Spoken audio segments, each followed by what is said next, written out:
अस्सलाम वालेकुम। आज का हमारा टॉपिक गॉसेस लॉ पे बेस करता है। लेक्चर को स्टार्ट करने से पहले मैं बताती चलूं कि आप मेरे चैनल को लाइक करें, शेयर करें और सब्सक्राइब करें और बेल आइकन पे क्लिक करें ताकि आपको नई आने वाली वीडियोस की नोटिफिकेशन मिलती रहे। आज का हमारा टॉपिक गॉसेस लॉ है, जो कि हमारे प्रीवियस लेक्चर से जो है लिंक्ड है। किस तरह? क्योंकि हमने जो प्रीवियस लेक्चर में जो डेरिवेशन डिराइव की थी, तो हमारे पास एक इक्वेशन आई थी जो हमारे पास इलेक्ट्रिक फ्लक्स की ये थी, phi is equal to q over absolute nought. तो आज हमने इसी इक्वेशन की बेसिस पर, जो हमने कल डिराइव की थी, आज हमने गॉसेस लॉ की डेफिनेशन जो है उसको डिफाइन करना है बाय द डेरिवेशन, और उस डेरिवेशन को हमने इस इक्वेशन की बेसिस पे जो है वो सॉल्व करना है। तो हम गॉसेस लॉ की जो डेफिनेशन है उसको at the end of the lecture जो है वो डिफाइन करेंगे और उसको उस पर डिस्कशन करेंगे। पहले हम गॉसेस लॉ की सारी डेरिवेशन जो है और उसकी डायग्रामेटिकल एक्सप्लेनेशन जो है वो देख लेते हैं।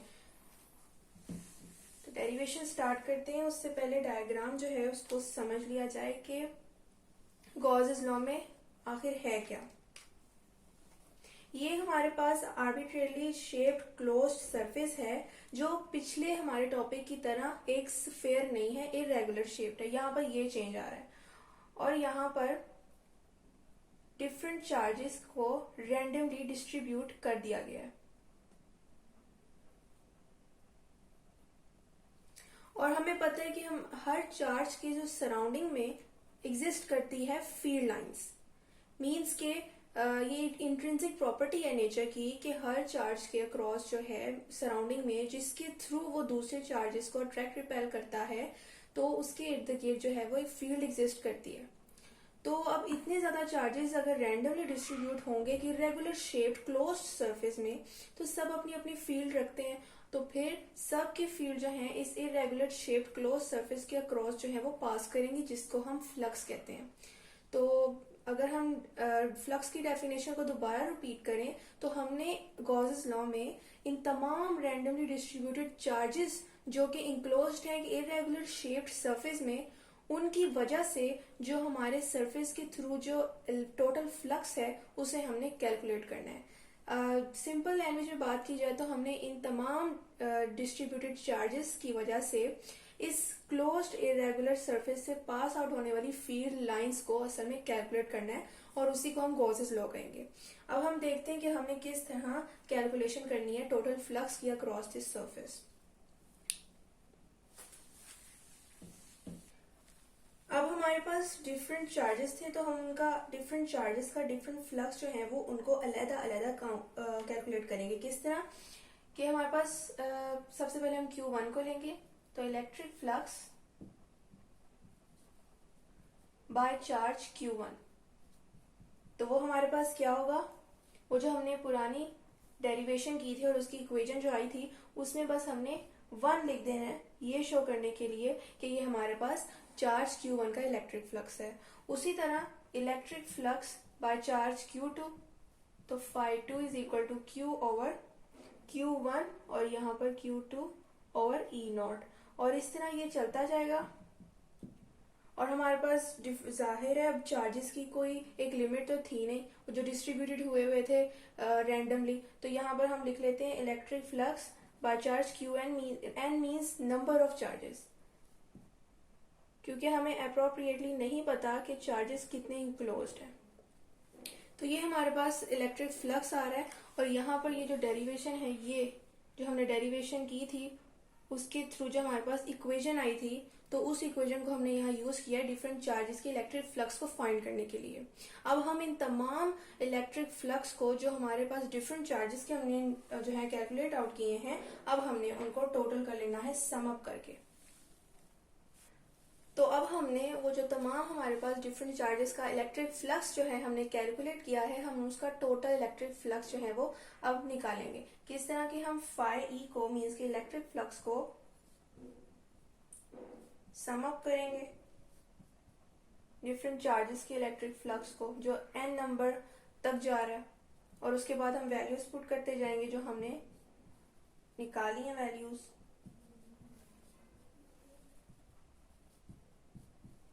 And so on. 1 over absolute not common ले लेंगे और Q1 plus Q2 plus Q3 and so on.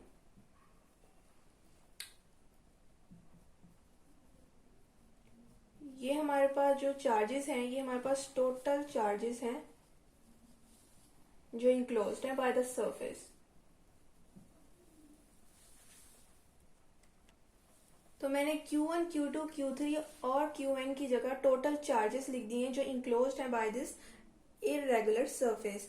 तो अब हमने टोटल चार्जेस को Q से जो है हमने रिप्रेजेंट करना है इस तरह। तो ये हमारे पास गॉसेस लॉ की जो है वो इक्वेशन आ गई है। ये अब हमने इस इक्वेशन की मदद से जो हमारे पास हमने जब डेरिवेशन को डिराइव किया है तो हमारे पास आई है, अब हमने गॉसेस लॉ को जो है वो डिफाइन करना है। ये इक्वेशन में ये बता रही है कि जो टोटल फ्लक्स है जो क्लोज्ड सरफेस के थ्रू जो है वो पास कर रहा है वो 1 over absolute not times total charge enclosed के इक्वल है। मीन्स के जितना ज्यादा चार्जेस जो हैं, मतलब जितने नंबर ऑफ चार्जेस एक क्लोज्ड सरफेस में क्लोज्ड होंगे उसी के डिपेंडेंट पे अगर देखा जाए तो हमारे पास इलेक्ट्रिक फ्लक्स होगा। मीन्स कि जितने चार्जेस हमारे पास होंगे उतना ही हमारे पास इलेक्ट्रिक फ्लक्स होगा। मीन्स कि 1 over एब्सोल्यूट जो है नॉट टाइम्स हमारे इक्वल होगा electric flux total charges enclosed के। तो हमारे पास ये हमारे पास कांस्टेंट है, ये हमारे पास इलेक्ट्रिक फ्लक्स है जो कि क्लोज्ड सरफेस से पास कर रहा है, जबकि ये हमारे पास टोटल नंबर ऑफ चार्जेस हैं जो इंक्लोज्ड हुए हैं एक सरफेस में जो कि इरेगुलर है। इसीलिए हमने उसको कैपिटल Q से रिप्रेजेंट किया है Q1, Q2, Q3 को इस तरह मॉडिफाइड फॉर्म में। तो मैं दोबारा बताती चलूं कि हमारे पास जो डेफिनेशन आई है हम उसको किस तरह डिफाइन करेंगे। हम यहाँ इसकी डेफिनेशन लिखते हैं कि the flux through any closed surface is 1 over absolute naught times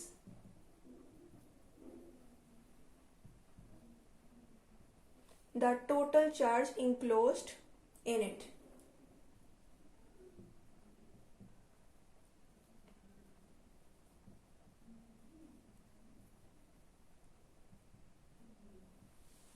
तो ये हमारे पास गॉसेस लॉ की डेफिनेशन आ गई जिसको हमने डिफाइन किया है with the help of this equation जो हमने इस डेरिवेशन के थ्रू जो है डिराइव की है।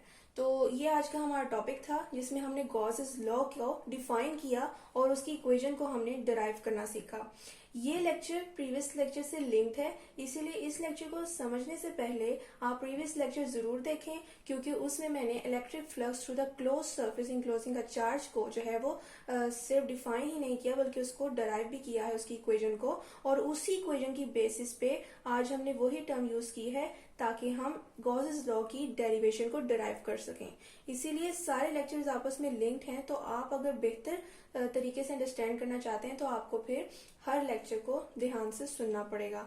दूसरी बात कि अब हम नेक्स्ट लेक्चर में गॉसेस लॉ के बेसिस पर ही इसकी एप्लीकेशंस को डिस्कस करेंगे। मींस कि गॉसेस लॉ की अहमियत क्या है और हमारे किस किस काम या किस किस चीजों में हमें इस लॉ को अप्लाई करना पड़ता है, जिसकी डेफिनेशन ये है हमारे पास, जिसको मैंने डिफाइन करके आपको इस इक्वेशन की मदद से बताया।